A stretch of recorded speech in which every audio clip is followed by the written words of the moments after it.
Thank you and welcome again to the webinar on measuring curriculum objectives and outcomes redefined online. I am Mahesh Subramanian. I am the Senior Solutions Engineer at D2L Asia.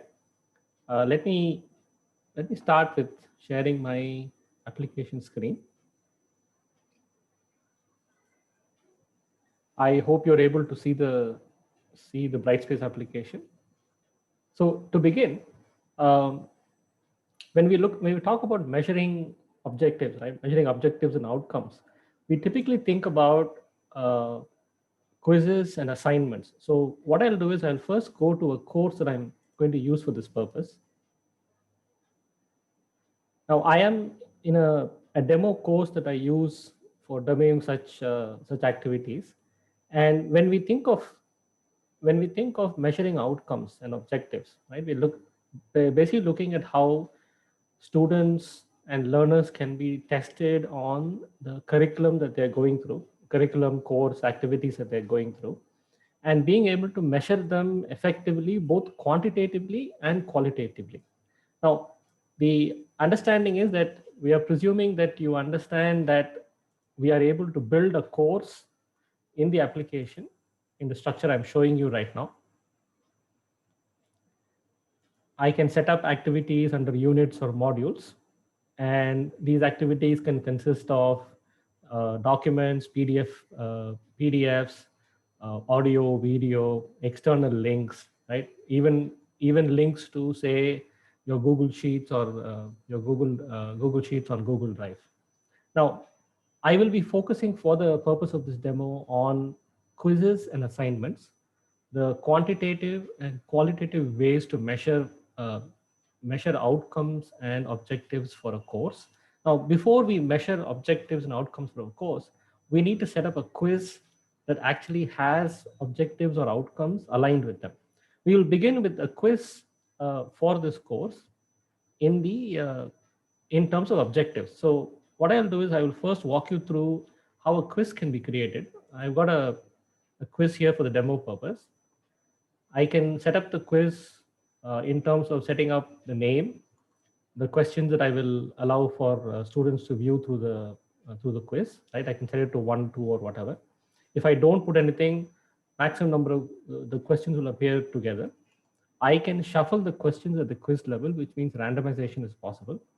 I will have questions that I will come to in a minute or so.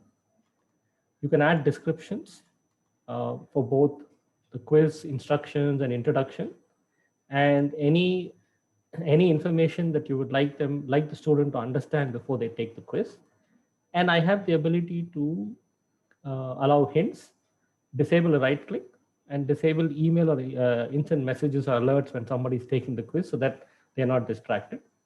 And I can add a notification email either to myself or to somebody who is monitoring the quiz progress. Now, in terms of questions themselves, I can add questions by three methods. I can add questions one by one by choosing one of the 11 question types that we have. Now, all these question types are objective, meaning that they will be auto graded by the system if you want them to be, therefore showing the result at the end of the quiz when they're finished, except for the written response. Of the 11 question types, the written response is the one that is subjective and will require an instructor or faculty to go and evaluate that quiz. Now, I have true or false, multiple choice, multi-select, written response, which is subjective, short answer, multi-short answer, fill in the blanks, matching questions, ordering them, arithmetic, and significant figures. Now, this is one way of adding questions to the quiz. The second method is I can add it through a question pool or question library. I can pick and choose from a question pool or question library already available in the system. And the third method would be where I can upload a file directly into the system using a template that's available on the platform. So you set up the questions in an Excel file according to the template, and you upload it to the platform, and the quizzes are then available for you to choose and set up the questions in the quiz. Now, in terms of objectives, let me go back to the area of the quiz where I can show you where the objectives are set. Now, in terms of objectives, I have, of course, before I go to objectives, I have restrictions where I can set the quiz to start and end at a particular time. Right? I can add release conditions, and I can set certain restrictions in terms of where this quiz is being taken from an IP range. I can enforce timing. I can allow special access. Special access is because we are a highly accessible platform. We conform to WCAG specifications, and we ensure that if you have students who need a little extra time because of their disabilities, you will be able to give a special access to them without the need for structuring the overall quiz to match a particular student's need. Okay? Now, in terms of objectives, I've got a couple of objectives set here from the competencies that are already set in the platform. I'll show you how those are done. But what happens is I have the ability to associate learning objectives with each of the questions. I can, in this case, I have associated one question with with this particular objective. I can associate multiple questions for the objective. So typically what happens is if you have, say, 2 or 3 learning objectives that span a module or a course, I can have, say, 10 questions here, and every three question could indicate one particular objective that needs to be assessed. So in this case, I've got one question here, and I go to the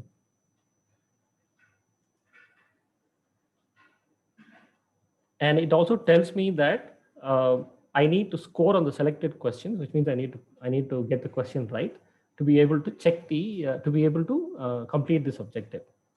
Now, I can also have multiple objectives, like I said, to a quiz. So in this case, I have 2 other questions that are associated with the quiz for the second objective, which is create under communication. So I have these 2 questions here that are linked to the objective here. Now, as we go through,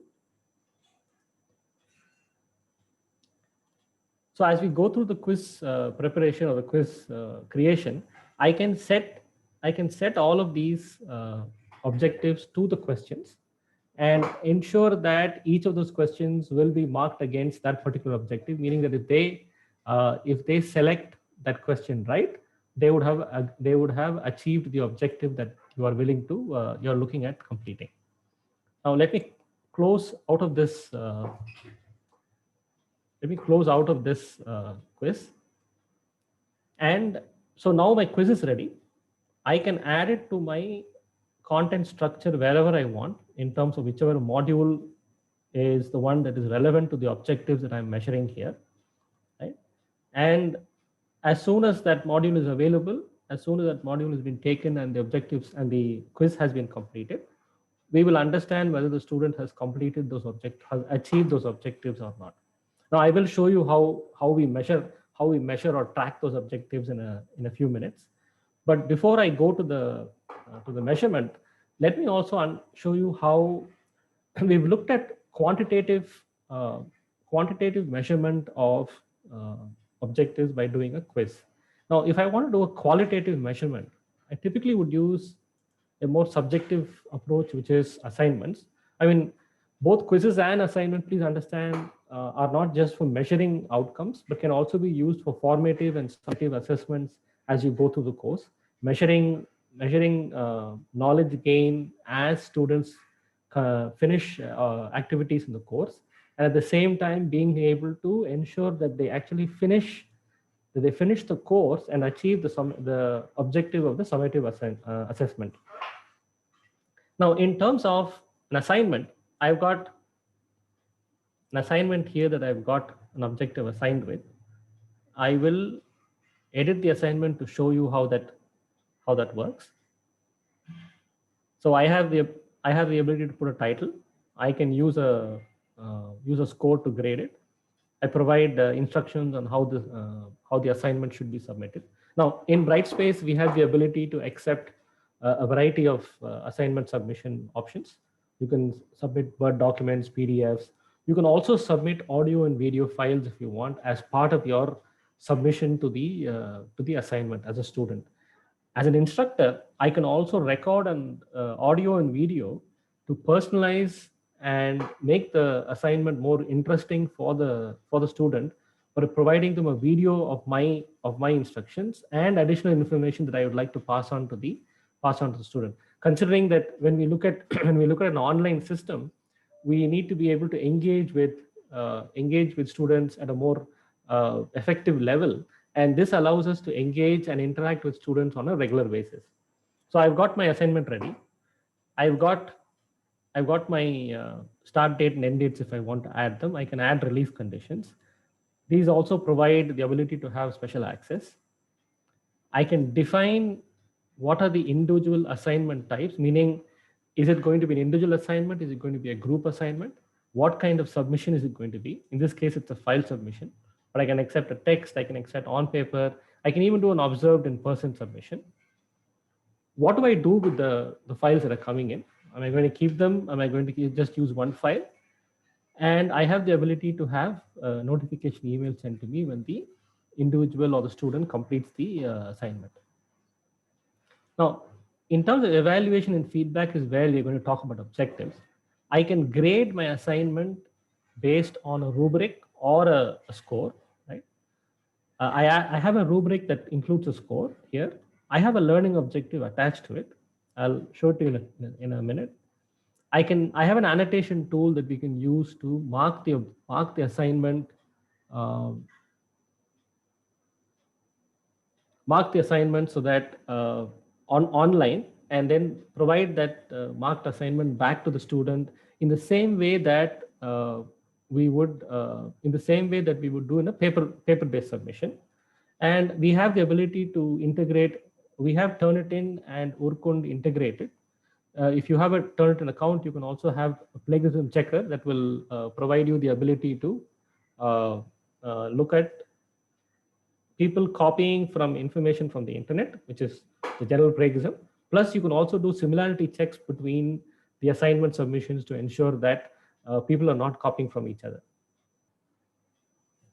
Now, in terms of objectives, let me go to the objective that I've attached here.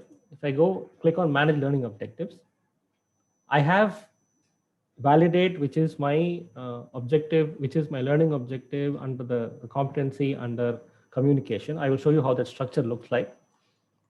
And I'm saying that the assessment method is a rubric, which means that once the assignment is submitted, I will use a rubric to evaluate the assignment.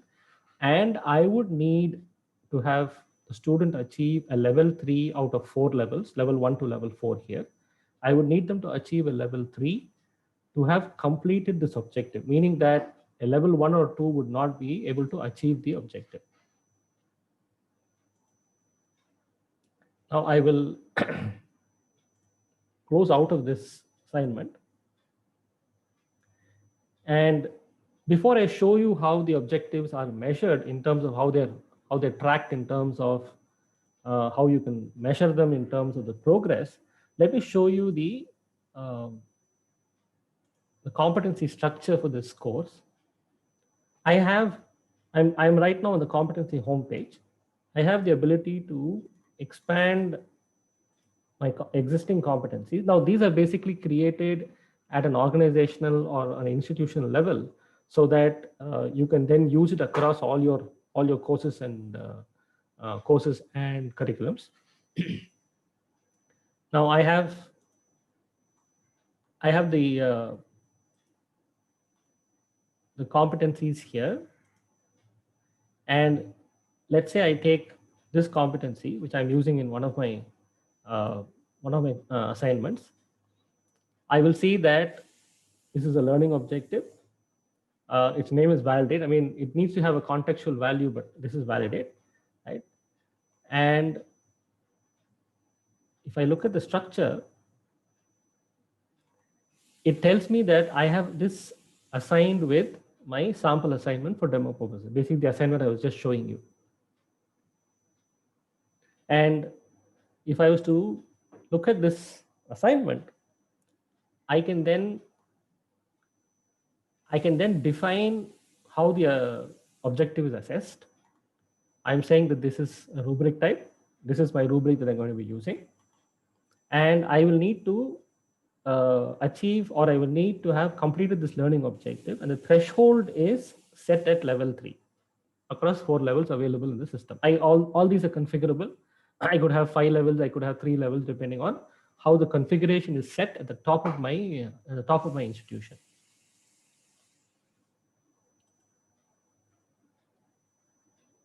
Now, let me go back to the content page one more time. Now, let's assume that I have set this up. I have set up the assignment. I have set up the quiz, and I'm assuming that students are taking the assignment and quiz. I could then go to the class progress tool that my colleague Moses showed yesterday and choose the student, and I could look at the objectives portion of the progress indicators to understand what particular objectives this individual has accomplished. Now it tells me that they've passed 2, right? I've got the research objective completed.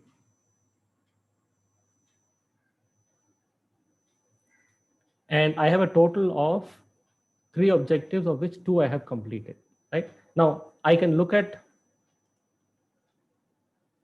if I need to look at what is the, how was this objective obtained, I can find out that this was obtained by using the first term quiz, the quiz that I showed you, where we had the objectives assigned to the questions. So typically what happens is when a student takes the assignment or the assessment, the quiz, you can come back here, look at the individual students, and understand how the objectives are being achieved by the students as they complete the activities on the course or curriculum that you got them set up as. Okay, there are question on any guidelines for customers when to use competency and when to use newer outcomes. I think that's an organizational decision. Typically, competencies provide you the ability to establish knowledge gain. Have you achieved the objective of, say, are you able to validate a document? Say, let's say that you have critical thinking document. Are you able to validate the document using your critical thinking skills? Typically following a quiz. I mean, you're basically answering a quiz. You answer the quiz, and the quiz establishes the fact that you have gained knowledge by achieving a grade or score on the quiz that ensures that you have passed the quiz. Now, learning outcomes are a little bit more qualitative and subjective because they look at knowledge, skill, and attitude. So typically how this can be measured is that, let's say, okay, I'll give you a simple example. You're teaching the multiplication tables to a small child. In the school, as part of the classroom training, you're going through the multiplication tables. The child goes with the parent to the market, and they go to a fruit shop, and the parent wants to buy 5 apples. Let's say that each of the apples are $2, right? For an example. Now, if the child can use the information that they have gained in the school and say that if each apple costs $2, then 5 apples that were requested by their parent will then cost $10, that's an outcome. Right? I mean, the ability for the child to understand what that knowledge is, how to use that skill, and the attitude to use that skill in the present situation to understand that this is how the skill is, I mean, how the knowledge is supposed to be used. Right? Now, if you were to look at a more if you look at a more corporate side type training, what will happen is if you're looking at professional development, let's say that somebody is in sales and they're going through a course that talks about how to close deals. Right now, the objective is to understand that they've got all the framework or the set of best tips and practices, industry standards that you need to understand is achieved by completing a quiz that tells them that they have got all the information they need. And then a couple of months later, the manager and the individual can sit down and understand whether any of the techniques or the knowledge that they have gained, that they have used in the that they have gained through the course, is being used to close any deals that this particular salesperson is working on. Right? That's an outcome. The outcome is typically that it's not enough if you have the knowledge, you should know how to use it and when to use it. So depending on how your organization or institution looks at objectives and outcomes, you'll need to decide when to use one against the other. I hope that answers your question.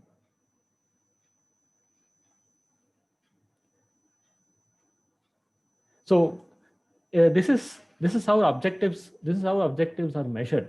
Now let me go to another course where I can show you how learning outcomes are measured.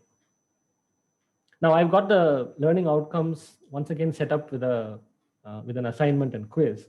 I will go to class progress to show you how that looks. I mean, in terms of the time that we have. Let's assume that the course content has got the quizzes and assignments ready. I will look at this student.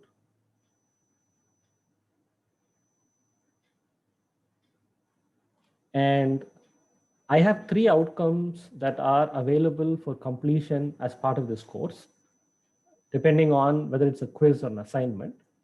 And of the 3 assignments, I have achieved a mastery of beginner and a mastery of master in these two outerlying outcomes. And I am yet to be assessed for this particular account. Therefore, it says not assessed.